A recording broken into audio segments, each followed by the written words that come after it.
제21장.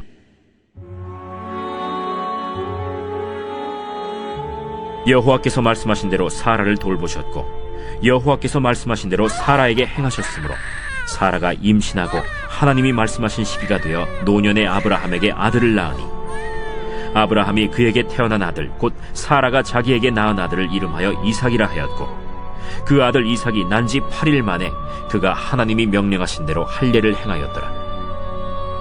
아브라함이 그의 아들 이삭이 그에게 태어날 때에 100세라. 사라가 이르되 하나님이 나를 웃게 하시니 듣는 자가 다 나와 함께 웃으리로다. 사라가 자식들을 젖먹이겠다고 누가 아브라함에게 말하였으리요마는 아브라함의 노경에 내가 아들을 낳았도다. 아이가 자라매 젖을 떼고 이삭이 젖을 떼는 날에 아브라함이 큰 잔치를 베풀었더라.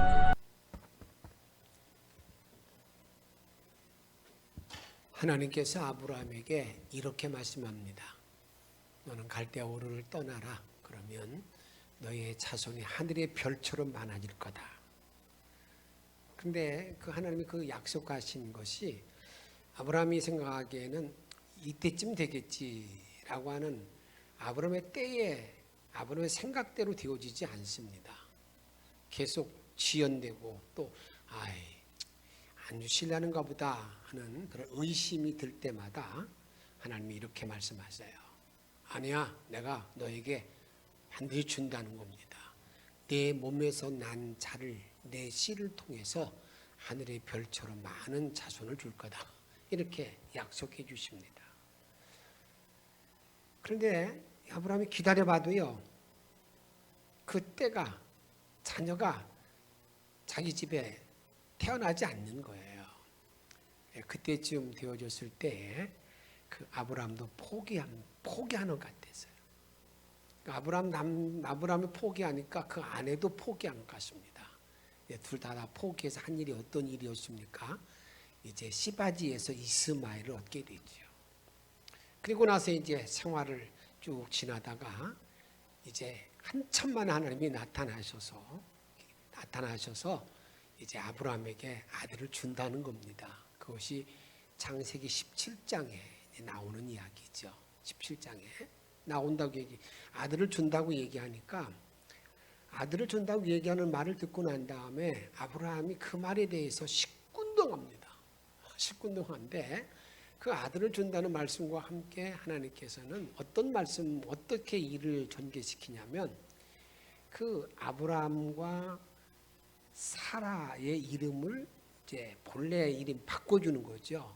아브람에서 아브라함으로, 사라에서 사라로 바꾸라는 겁니다. 이름을 개명을 시킵니다. 그래서 아브람이라는 말의 의미는 고귀한 자의 아버지라는 말이에요. 아브라함이라는 말의 의미는 많은 무리의 아버지, 열국의 아버지, 그런 말이에요. 사라라는 말의 의미는 왕비라는 말도 있지만 여지배자, 이런 말 뜻이 있어요. 근데 사라라는 말의 의미는 열국의 어미라는 그런 말입니다. 이제 그렇게 이름을 바꿔주고 난 다음에 또 다음 내가 이제 내년 이맘때쯤에서 아들을 낳을 거다라는 말을 이제 아브라함이 듣고 난 다음에 아브라함이 어떻게 하느냐? 아브라함의 태도를 보세요. 이렇게 17장 17절 말씀 같이 읽습니다. 시작. 아브라함이 엎드려 웃으며 마음속으로 이르되 100세 된 사람이 어찌 자식을 낳을까? 사라는 90세니 어찌 출산하리요 하고 그냥 엎드려 가지고 속으로 웃는 거예요. 하나님 놀리지 마세요. 제발 좀 나를 좀 놀이기로 삼지 마세요. 이제는 이제 하나님도 보셨잖아요. 지금 다 끝났습니다. 이제 내 아내가 아기 낳을 수 있는 거 생리도 다 끊어도 다 끝났습니다. 이제 그런 말투로 얘기하면서 기왕이 나를 이렇게 생각해 주시려면 인간이 할 수 있는 거죠. 나를 기왕 이렇게 복 주시려고 그런다면 여기 있는 이스마엘이나 좀 복 주세요. 이스마엘이나 좀 돌봐 주세요. 그래서 18절에 보게 되면 아브라함이 하나님께 아뢰되 이스마엘이나 하나님 앞에 살기를 원합니다. 정말 이스마엘이나 복받고 살기를 원합니다. 이렇게 얘기를 하는 거예요. 여러분, 이런 상황 안에서 아브라함은 하나님께서 또 자식은 주지는 아니하시고 이렇게 말씀하시거든요. 야, 너희 집안에 있는 모든 남자들은 전부 다 할례를 행하라. 할례. 그러면 영원한 언약을 세우게 해주십니다. 할례를 행하라. 할례. 근데 우리가 생각할 때 보게 되면 이런 생각이 들지 않습니까? 아직까지 주신다는 자녀도 주시지 않았고, 그렇기 때문에 아브라함 생각에는 그냥 자식도 주지도 않고 왜 이렇게 시키는 걸 많이 시키는지 모르겠다고 그러면서 아마 그걸 거역할지도 모릅니다. 그런데 아브라함은 하나님이 말씀한 것을 그대로 따라요. 우리가 충분히 생각할 수 있는 건 뭐냐면 아브라함이 지금 자기 감정이 무척 상했다고도 볼 수 있는 거예요. 하나님, 이스마엘이나 좀 잘 돌봐주세요. 그 정도로 나 비웃 좀 하세요. 그 정도 말했다고 그런다면 이제 하나님 말씀에 대해서 시큰둥할 것 같은데 아브라함은 그렇지 않습니다. 하나님의 말씀한 것에 대해서 철저하게 자기 감정하고 하나님 말씀을 따르고 지키는 것하고는 전혀 별개입니다. 하나님 말씀한 걸 그대로 준행하는 것을 우리가 보게 됩니다. 창 10장 23절에 보게 되면 이에 아브라함이 하나님이 자기에게 하신 말씀대로 제일 끝에 가서 보세요. 모든 남자를 데려다가 그 포피를 베었다고 말하고 있어요. 하나님이 하라는 대로 그대로 했다는 겁니다. 자기 감정과 관계없이 자기 기분과 관계없이 그 일을 다 진행했다는 것을 우리들에게 말씀하고 있습니다. 약속에 대한 푸념을 늘어놓으면서도 하나님 명령에 순종하는 아브라함입니다. 내 감정에 치우쳐서 하나님 말씀에 대해서 가감하지 말아야 된다 그 말입니다. 그런데 우리가 한번 우리를 잘 살펴보세요. 우리가 믿음 생활한다고 지나면서 보게 되면 하나님과 하나님 앞에 내가 분명히 이것을 내가 해야 된다는 걸 분명히 알아요. 이건 마땅히 내가 해야 될 일이라고 생각하는데 가정에 갑자기 기분 나쁜 일이 생기고 감정 상하는 일이 생기면 그냥 모든 걸 다 포기합니다. 예를 들자면 부부간에 좀 말다툼이 있어요. 그러면 하나님이 나에게 말씀하신 그 내용을 내가 지키기로 단단히 마음 먹고도 다 집어치우는 거예요. 왜? 내가 일단 기분이 안 좋다는 거예요. 내 마음이 평정이 있은 다음에 하겠다는 그런 생각을 갖을 때도 있다 그 말입니다. 우리가 감정의 기복에 따라서 하나님 말씀을 따르고 하나님 말씀에 순종하는 것이 연계되어서는 안 됩니다. 이 아브라함같이 내가 아무리 기분이 나쁘고요, 내가 지금 무슨 관계가 깨어졌다 하더라도 그것 때문에 하나님께 내가 행할 일을 내가 멈추거나 때로는 그것을 미루어서는 안 된다는 거예요. 이제 이런 일이 있고 난 다음에 그 후에 신실하신 하나님의 약속대로 사라가 임신하게 됩니다. 그런데 이 사라도요, 자기 남편에게 하나님이 하시는 말씀을 들었잖아요. 내년 이맘때에 내가 아들을 낳을 거다라는 말을 들었을 때 사라는 어땠을까? 사라는 그 말에 대해서 아멘 했을까? 그럼 어떻게 생각하십니까? 아브라함은 엎드려서 그냥 속으로 웃었는데 이 사라는 어땠을까? 이렇게 성경은 말합니다. 18장 11절에 가서 보게 되면 아브라함과 사라는 나이가 많아 늙었고 사라에게는 여성의 생리가 끊어졌는지라. 이게 무슨 말이에요? 이제 인간으로 볼 때 모든 게 다 끝났어요. 자식 다 끝났어요. 이거 도저히 불가능한 일. 이제는 이거 있을 수 없는 일. 이렇게 판단했다 그 말입니다. 그런 상황인데 하나님께서 야, 너 내년 이맘때 아들을 낳을 거다라고 얘기를 들으니까 이 사라가 한 일을 잘 보세요. 12절 같이 읽습니다. 사라가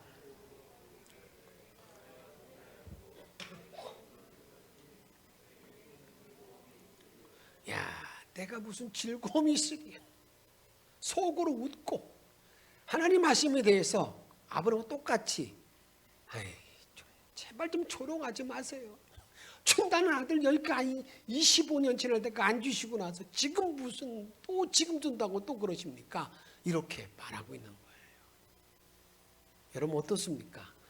여러분 우리들이 그런 모습, 그런 신앙을 가지고 있는 거 아니에요? 그러니까 하나님이 이 사라가 하는 행동에 대해서 못마땅한 거예요. 그러면서 왜 내가 전능자임을 믿지 못하느냐? 그런 말의 의미를 가지고 누구에게? 사라에게 하나님의 답답한 마음을 전달합니다.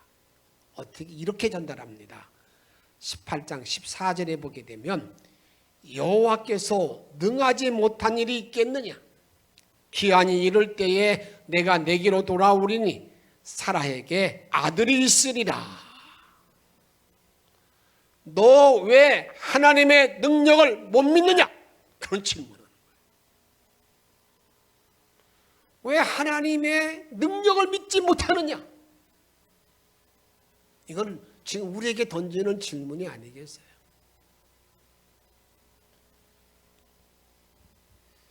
사랑하는 여러분, 하나님의 약속을 받아들이는 믿음의 조상 아브라함, 사라의 믿음의 분량을 한번 잘 보시기 바랍니다. 꼭 누구를 보는 것 같습니까? 나의 모습이 아니겠습니까? 우리의 믿음의 분량이 아브라함에게 주어진 여호와의 일의 은총이 주어질 때까지는요, 계속해서 의심과 불신앙으로 계속 맴돌고 있는 거예요. 지금 내가 하나님 앞에 서서 주의 말씀을 순종하고 지키겠다고 다짐한 그 자리에서도요, 좀 지나고 나면 이건 잊을 수 없는 일이야. 이건 될 수 없어. 이건 안 돼. 이건 죽었다 캐도 안 되는 거야. 이게 이루어지면 못하는 게 없게 그러면서 자꾸 여러분 어떻습니까? 내가 의심에 불신앙의 자리에 나아가는 우리의 모습을 본다 그 말입니다. 이것이 인간의 실상이라 그 말입니다. 저는 먼저 하나님 우리에게 지금 주시는 우리에게 요청하는 말씀을 잘 여러분 들으시기 바랍니다. 어떤 말씀입니까? 너는 왜 하나님이 살아계신 것을 믿지 못하느냐? 이 말씀이죠. 그 살아계신 하나님을 믿는 산자의 신앙을 갖기를 주의 이름으로 축복합니다. 이런 아브라함의 가정에 드디어 약속대로 이삭이 출생하게 됩니다. 그 이삭의 출생을 기록한 오늘 본문에 보게 되면 우리 신앙의 유형에 대해서, 신앙의 자세에 대해서 4가지를 정확하게 정리해 줍니다. 우리가 가져야 될 신앙의 자세가 무엇일까? 신앙의 유형이 무엇일까에 대해서 우리에게 말씀하고 있는데, 그 중에 제 첫 번째가 사라가 잉태했다라는 문제입니다. 사라가 잉태했다. 사라가 임신했다. 그런 말이죠. 사라가 임신했다는 말의 의미는 도저히 인간의 눈으로 볼 때 임신할 수 없는데 그가 임신했다라고 하는 그 사실을 말하는데, 그 사건은, 그 일은 우리에게 뭘 요청하느냐? 한번 따라합시다. 산자의 신앙을 말한다. 산자의 신앙. 나와 여러분들이 살아있는 자의 신앙이 됨으로 말미암아 인간의 판단으로, 인간의 모든 생각으로 다 끝난 일이지만 하나님이 함께 하시면 그 일이 할 수 있다, 그 일이 가능하다라고 믿는 산자의 신앙을 가져라. 이런 말의 의미가 누구의 임신이라고요? 사라가 임신한 사건이 그것을 우리에게 말한다 그 말입니다. 그래서 오늘 1절에 보게 되면 이삭의 출생을 말할 때에 말씀대로 돌보시고 말씀대로 권고하시고 말씀대로 행하셨다. 말씀대로 했다 그 말입니다. 하나님은 조금도 거짓 없이 말씀대로 이행했다는 것은 우리에게 말씀하고 있어요. 그런데 우리는 살아가면서 하나님 말씀에 대해서 계속해서 내가 불신앙적인 모습을 갖는다 그 말입니다. 이런 하나님을 민수기 23장 19절에 이렇게 말씀합니다. 함께 읽도록 하겠습니다. 하나님은 사람이 아니시니 거짓말을 하지 않으시고 인생이 아니시니 후회가 없으시도다. 어찌 그 말씀하신 바를 행하지 않으시며 하신 것을 아멘. 시건하지 않는 하나님이라는 거예요. 하나님은 한번 말씀하신 걸 그대로 이행하신 분이라 그 말이에요. 이런 분명한 신앙을 갖고 있는 산자의 신앙으로 남은 일생을 승리하기를 주의 이름으로 축복합니다. 하나님의 약속, 성경의 모든 하나님의 약속은 거짓됨이 없다는 것을 우리는 알아야 됩니다. 이러한 사실을 하박국 선지자가 이렇게 말합니다. 하박국 2장 3절에 보게 되면 이 묵시는 정한 때가 있나니 그 종말이 속히 이르겠고 결코 거짓되지 아니하리라. 비록 더딜지라도 기다리라. 지체되지 않고 반드시 뭐라고요? 응하리라. 반드시 응한다. 내가 살아있는 신앙을 가지고 있다는 건 다른 게 아니에요. 하나님의 약속의 말씀은 절대 그 시건하지 않는 하나님 반드시 응한다. 그것을 내가 확실히 믿고 사는 사람, 이 사람이 누구냐?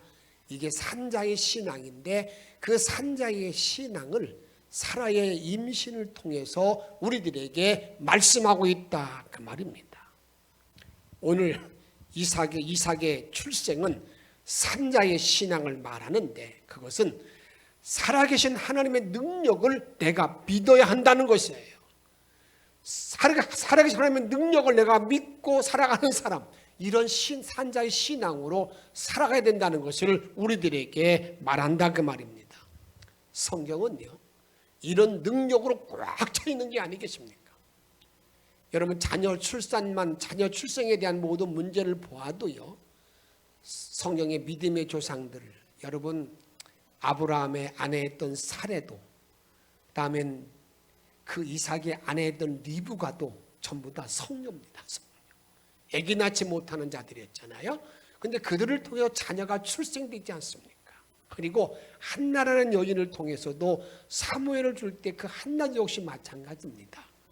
세례요한의 어머니 엘리사벳도 역시 여러분 아기를 낳지 못하는 자들이었는데 그들에게 전부 다 출산의 은혜를 주었는데 하나님의 능력을 주어서 그 일이 가능했다는 것을 우리들에게 말씀하고 있습니다.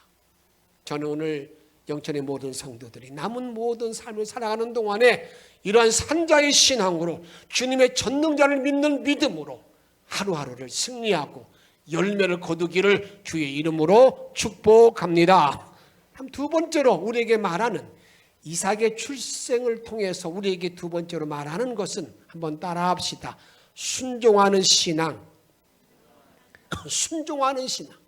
그건 뭐냐면 하나님께서 이 이삭 출생 한참 전에 어떻게 시간적으로 계산하면 한 13년 전에 이런 말을 했습니다. 너는 이제 모든 집안의 남자들 전부 다 할례를 행하라. 그러면서 그 할례의 규례를 정해주었어요. 난 이제 8일째 되는 날 하라는 겁니다. 근데 이 아브라함은 그 말씀을 그대로 준행합니다. 4절에 보니까 그 아들 이삭이 난 지 8일 만에 그가 하나님이 명령하신 대로 뭘 행했다고요? 할례를 행하였더라. 아멘. 뭐한 대로? 하나님이 명령하신 대로 순종이에요. 순종. 이 순종이라는 것은 우리 하나님과의 나와의 관계에서 생명과 같은 것입니다. 가장 중요한 핵심적인 신앙의 여러분 요소입니다. 신앙의 어떤 덕목이죠. 믿음 생활의 가장 중요한 것이 순종인데 그 순종을 말할 때에 이 순종은 제사보다 낫다, 예배보다 나은 것이다 라고 우리들에게 말씀하고 있습니다.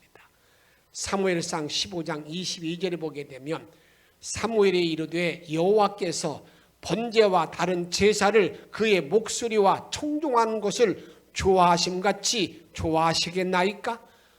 같이 읽습니다. 순종이 제사보다 낫고 듣는 것이 순양의 기름보다 나으니 라고 말하고 있습니다. 내가 아무리 예배를 드리기를 원하고 소원해도 하나님께 말씀을 순종하는 것이 앞에 있는 것이지, 내가 예배 드리기 위해서 순종을 거역한다, 순종을 미룬다, 그게 아니라 그 말입니다. 순종이 먼저 앞선다고 말하고 있습니다. 그래서 순종하지 못하게 되면 그것이 얼마나 큰 죄악인가를 이렇게 성경은 우리들에게 사무엘을 통해서 알려주고 있습니다. 15장 23절에 보게 되면 이는 거역하는 것은, 불순종하는 것은 무슨 죄와 같다고요? 점치는 죄. 점치는 죄. 하나님이 제일 싫어하는 것이죠. 그 다음에 완고한 것은, 완고가 뭐예요? 고집스럽게. 이건 내가 죽어도 못해. 이건 안 돼. 이런 것들이 언제 나타나요? 용서할 때 용서하지 못하는 문제들이 있잖아요. 자기 자존심을 내려놓는 모든 문제가 있을 때 이건 나는 죽어도 못해. 죽으면 죽었지. 그게 완고한 고집. 그 고집은 뭐와 같으냐? 이렇게 말합니다. 사신의 우상에게 뭐 같다고요? 절하는 죄와 같다는 거예요. 우상에게 절하는 죄와 같은 게 완고한 것이라고 우리에게 말합니다. 신앙의 유형은, 신앙의 덕목은 순종이에요. 다음에 이삭을 통해서 또 말씀한, 이삭의 출생에 대해서 말씀하고 있는 건 뭘 말하고 있느냐? 웃게 하신 하나님, 웃게 하신 하나님. 웃게 하신 하나님 뭐예요? 기독교는 기쁨의 종교라는 거예요. 기쁨의 종교라는 겁니다. 기독교의 본질이죠. 우리가 마지막 최후의 웃을 수 있는 자가 누구냐? 이게 신앙이라 그 말입니다. 최후의 승리자. 마지막 찬송할 수 있는 사람. 이 사람이 누구냐? 이게 여러분들에게 기독교인이라 그 말입니다. 이것을 우리에게 말하고 있는 거예요. 네 번째로 여기 본문을 통해서 보게 되면 신앙의 유형, 신앙의 본질이 뭘까? 한번 따라합시다. 감사의 신앙. 감사의 신앙. 오늘 8절에 보게 되면 아이가 점점 자라가지고요. 이제 뭐 했습니까? 그 아브라함, 사라가 그 돌잔치. 그 돌잔치를 할 때 큰 잔치를 베풀었다. 이렇게 우리들에게 말씀하고 있습니다. 자녀 주심에 대해서 감사하는 거죠. 잘 자라게 하시면 감사하는 것이지요. 이 감사의 신앙이 뭐 하는 겁니까? 이들을 감사의 신앙 모든 면에 나를 세상에 보내주심도 주님의 감사요. 나를 지켜주심도 감사한 것, 모든 게 감사한 것이죠. 올해 우리가 지나는 것도 한 달을 지나고 있습니다만 감사의 연속이 아니겠습니까? 내가 호흡하는 자체가 감사한 것이 아니겠습니까? 이런 코로나19의 모든 어려운 가운데에도 주 앞에 예배드림이 정말 감사한 일이 아니겠습니까? 내가 여러분 살아가는 모든 일 하나하나가 다 감사, 이 감사의 신앙을 우리들에게 말씀하고 있다 그 말입니다.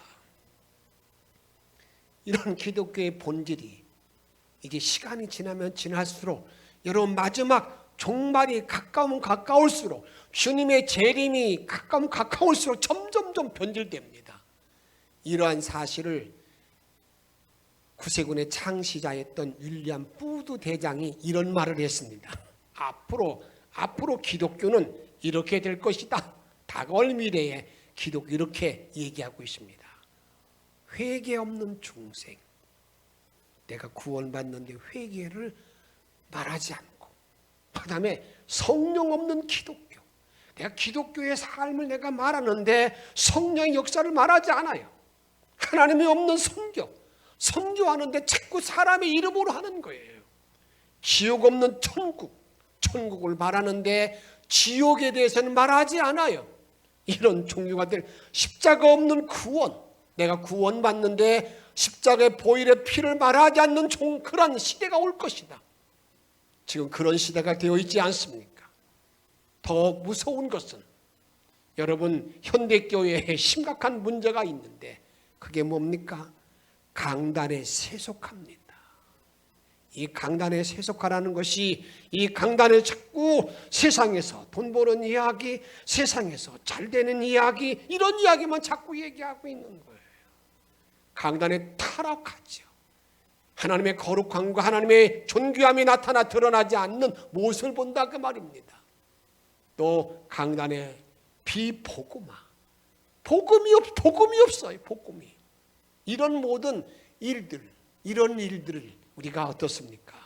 이런 이들이 지금의 심각한 문제임을 우리가 알 수가 있습니다. 오늘 이삭의 출생을 통해서 우리가 기독교가 무엇인가를 살펴보는 가운데, 오늘 저는 내가 나와 여러분들이 산 자의 신앙을 가지고 정말 신앙의 본질이 무엇인가, 이것을 몇 가지 나누고자 합니다. 신앙의 본질이 무엇일까? 내가 가져야 될 신앙의 핵심의 가치가 무엇일까? 이런 문제입니다. 이것을 4가지 C로 시작하는 단어로 한번 살펴보고자 합니다. 제일 첫 번째로는요, 컴다운. 그게 내려오는 신앙, 십자가 신앙, 겸허죠, 겸허. 이 기독교의 출발이 어디 있습니까? 본래 예수님이 하나님과 본체 동등되는 분이었는데 그 동등됨을 버리시고 뭘로 오신 거예요? 이 땅에 인간으로 오셔서, 이 땅에 인간으로 종으로 오셔서 죽기까지 복종하신 그분, 그 일이 뭐냐? 이게 기독교의 출발이다 그 말입니다.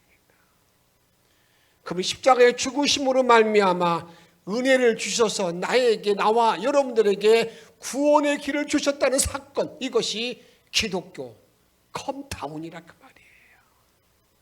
이걸 성경은 많이 말하고 있는데 예수님이 이 땅에 오심을 말할 때 요한복음 1장 14절에 보게 되면 말씀이 육신이 되어 우리 가운데 거하심에 하나님이 육체의 몸으로 이 땅에 오셨다는 것을 우리들에게 말씀하고 있습니다. 그분이 우리를 위해서 죽어주실 때 십자가의 죽으심으로 말미암아 우리가 살 수 있는 길을 열어주셨는데, 이거 십자가의 도라고 말하는 것이죠. 이런 십자가의 도가 고전 1장 18절 말씀 같이 읽도록 하겠습니다. 십자가의 도가 멸망하는 자들에게는 미련한 것이요 구원받은 우리에게는 하나님의 능력이라. 이런 십자가의 도가 주님이 우리를 위해서 죽어주시고 우리에게 그 살리라는 그 십자가의 은혜가 우리에게 하나님의 능력이라, 이렇게 말합니다. 이것이 복음인데, 이것을 말할 때에 로마서 1장 16절에 보게 되면 내가 복음을 부끄러워하지 아니하노니 복음은 모든 믿는 자에게 무엇을 주시는? 구원을 주시는 하나님의 능력이라, 하나님의 능력이라, 이렇게 말합니다.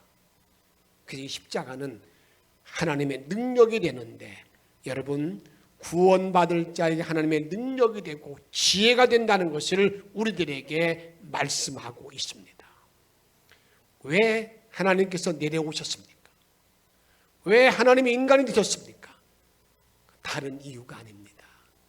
우리가 죄로 말미암아 죽는 인간을 살리기 위해서 사람이 된 거예요. 왜? 사람이 되지 아니하면 그 사람을 건질 수 없기 때문입니다. 사람이 되셔서 십자가에서 피를 흘려서 그 피를 믿는 자들에게 뭘 준 거예요? 구원을 주는 은혜. 이것이 컴다운, 이것이 기독교의 본질이라 그 말입니다. 다음에는 기독교의 본질이 뭘까? 컴아웃. 그게 뭐예요? 이게 부활입니다. 부활신앙. 컴아웃이라는 것은 여러분 나오는 것이지. 어디서 나오는 거냐? 죽음에서 나오고, 죄에서 나오고, 절망에서 나오고, 슬픔에서 나오고, 아픔에서 나오는 것, 병에서 나오는 것, 이것이 기독교의 핵심이라 그 말입니다.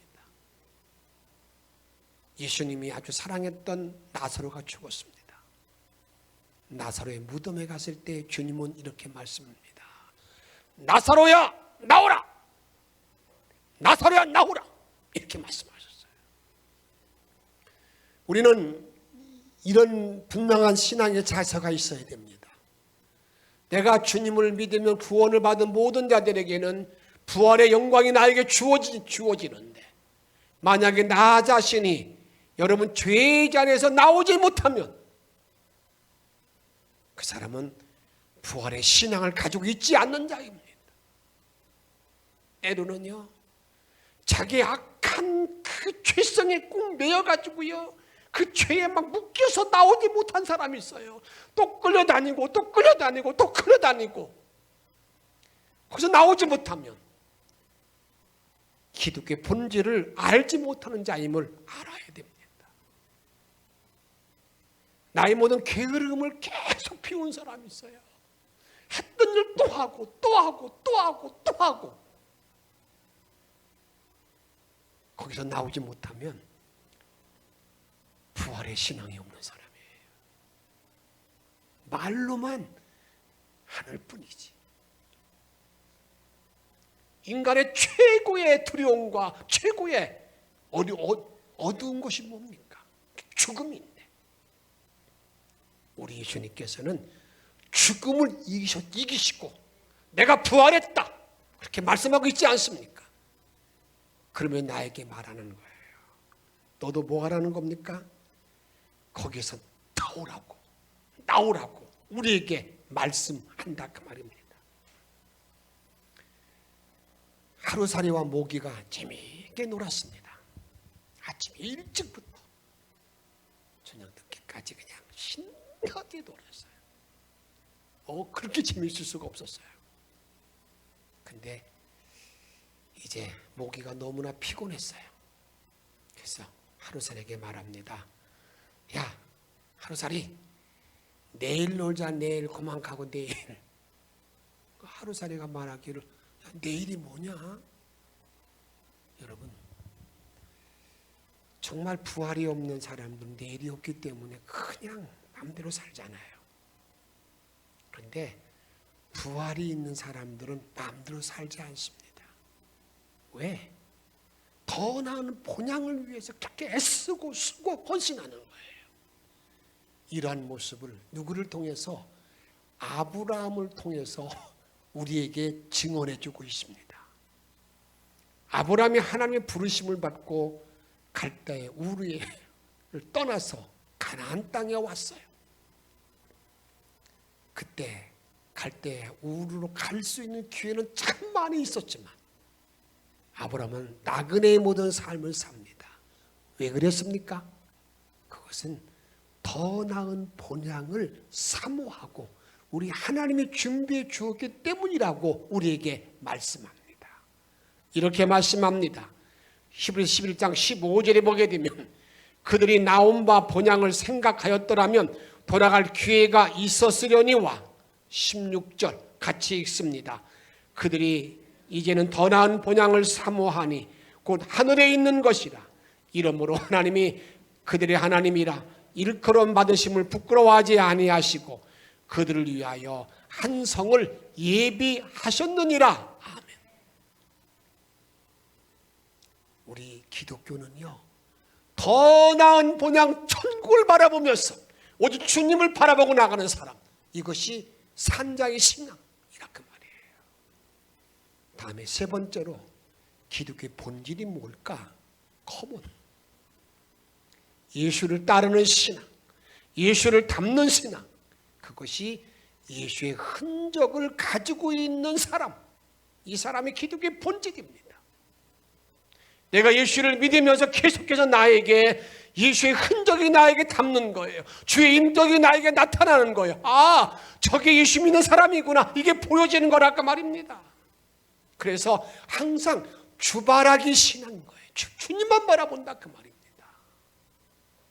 주님만 바라보면서 열매를 맺고 은혜가 넘치고 새로운 삶이 주어진다 그 말입니다.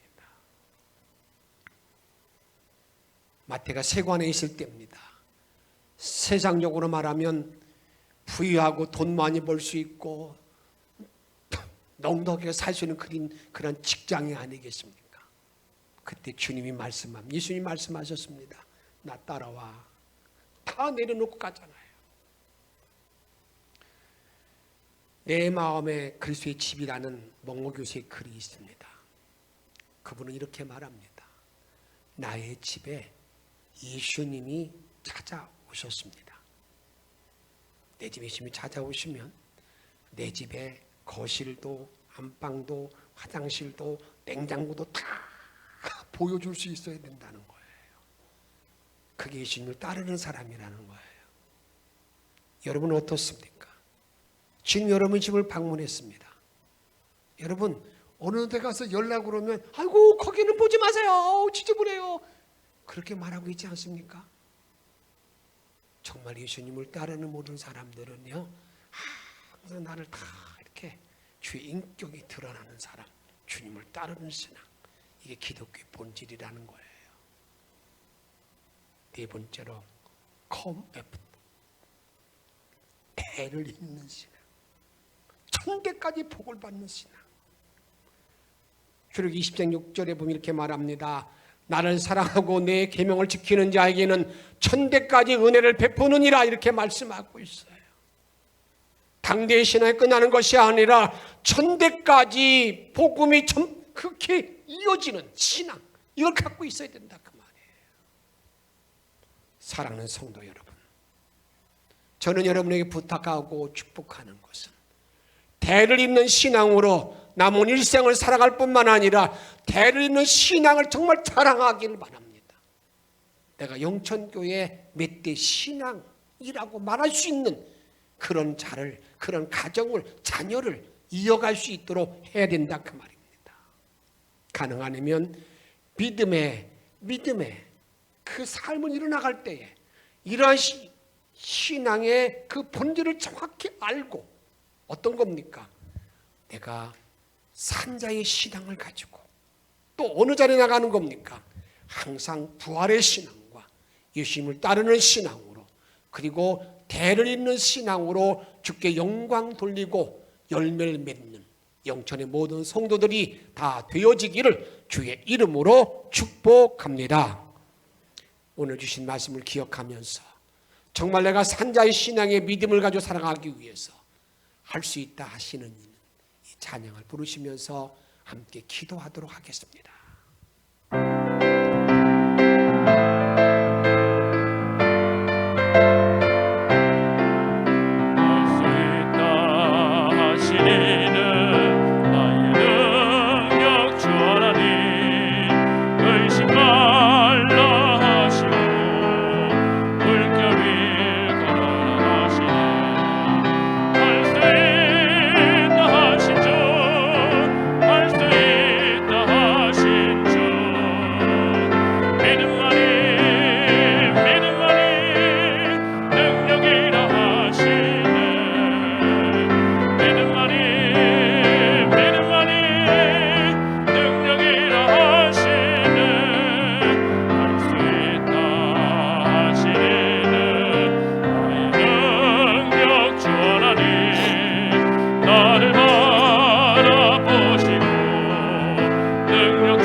사랑만이 능력이라 하시네.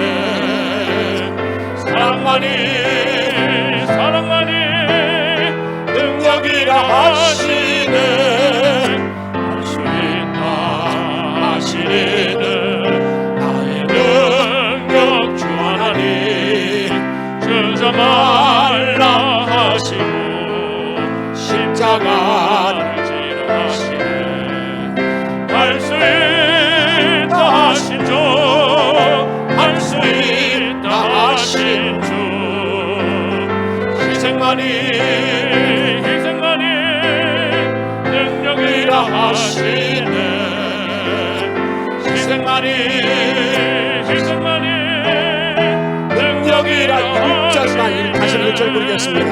할 수 있다 하시는 나의 능력 주 하나님, 하지 말라 하시고 물결 위 우리 주님은 할 수 있다고 말씀합니다. 할 수 있다 하신 주 할 수 있다 받는 자를 믿으시기 바랍니다. 믿음만이 아버지 능력이라 하시네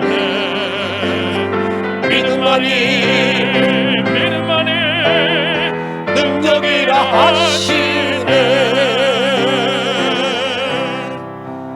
오늘 주님은 나에게 요청합니다. 너는 산자의 신앙을 가지고 있느냐?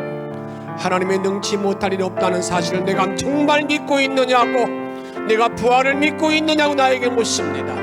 여기에 대답하면서 하나님, 내가 산자의 신앙으로 일상을 승리하기를 바라는 마음으로 주신 말씀 붙들어 함께 통성으로 기도하도록 하겠습니다. 생명의 주님을 전하는 이거를 좀 사모하며 이거를 원합니다. 남은 사랑하는 분들도 주만 바르고 승리하는 믿는 자리에 들어가기를 원합니다. 아버지 그분의 능력을 힘으로 도와주시길 원합니다. 내가 모든 사랑하는 모든 날 도와주시면 이모들 아직 하나님을 해주시옵시고 이런 믿음하지 못한 불쌍히 도와주시길 원합니다. 아버지 하나님께서 이름을 많이 걸어주시길 원합니다. 아버지 하나님 들어가게 도와 걸어주셔서 주님을 한번 신뢰한 자리에 들어가시도록 도우시고 걸어주시길 원합니다.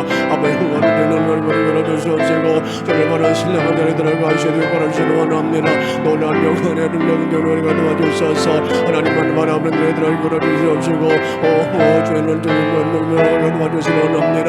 나는 오실 아버지께 합니다. 하나님 아버지 어머니 일어나주시고 하나님의 하나님 모든 할 수 있는 있게 없는 일만에 아멘 도와주시옵시고 이제 모든 죄에서 벗어나기를 원합니다. 나태와 괴로움에서 벗어나기를 원합니다. 정말 얼마나 믿음을 이루시니 하나님 도와주셔서 주께만 영광 드리는 자리에 들어가기를 원합니다. 그다음에 주님을 바라보나 가시로 도와주시길 원합니다. 주의 놀라운 능력이 모든 말씀으로 아버지 충만한 삶을 살아갈 수 있도록 걸어주시길 원합니다. 놀라운 권능이 모든 말씀을 바라볼 수 있도록 인도하여 주옵소서. 주의 놀라운 정으로 살아가시고 걸으시길 원합니다. 이제 놀라운 믿음과 선전 신앙으로 남들은 승리하는 자리에 들어가게 도와주시고 오직 주님께만 영광 돌리게 하여 주옵소서. 하나님의 영광의 능력이 나타나게 도와주시길 원합니다. 아버지 놀라운 뜻대로 살아가는 자리에 들어가기를 원합니다. 놀라운 권능으로 주님을 바라보기를 원하나이다. 우리의 생명과 능력 되시는 예수님의 이름으로 감사하며 간절히 기도하옵나이다. 아멘.